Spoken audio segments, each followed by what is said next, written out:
வணக்கம். TNPSC வெற்றியாளர்களே. TNPSC exam group 2ல் கேட்ட ஒரு செம இன்ட்ரெஸ்டிங்கான கொஷினை தான் இந்த வீடியோவில் பார்க்க போகிறோம்.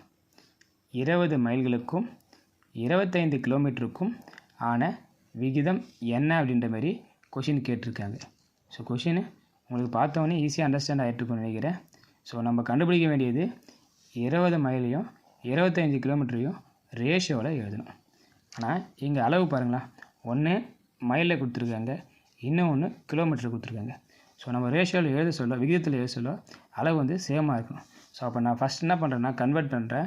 என்ன வேணாக்கா மைலை கிலோமீட்டராக கன்வெர்ட் பண்ணிக்கிறேன். அப்போ தான் சேம் அளவாக இருக்கணும். அப்போ தான் விகிதத்தை எழுத முடியும். அப்போது நம்மளுக்கு தெரியும் ஒரு மைல் ஈக்குவல் டு எவ்வளோ கிலோமீட்டர்னாக்கா 1.6 கிலோமீட்டர். அப்போ 20 மைலை வந்து நம்ம எவ்வளோன்னு பார்க்க போகிறோம்.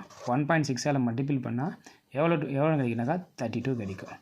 நெக்ஸ்ட்டு விகிதம் எவ்வளோ கிலோமீட்ரு, 25 கிலோமீட்டர். ஸோ இதை என்ன சிம்பிளிஃபை பண்ண முடியுனாக்கா பண்ண முடியாது. அப்போ இதற்கான சரியான விடை விகிதத்தில் என்னவா இருக்குன்னாக்கா ஆப்ஷன் சி 32:25 இருக்கும். ஸோ இந்த வீடியோ உங்களுக்கு பிடிச்சிருக்கும் பயனுள்ளதாக இருக்கிறேன். பிடிச்சிருந்தா சப்போர்ட் பண்ணுங்கள், சப்ஸ்கிரைப் பண்ணுங்கள், மற்றவங்களுக்கு யூஸ்னா ஷேர் பண்ணுங்கள். நன்றி நண்பர்களே.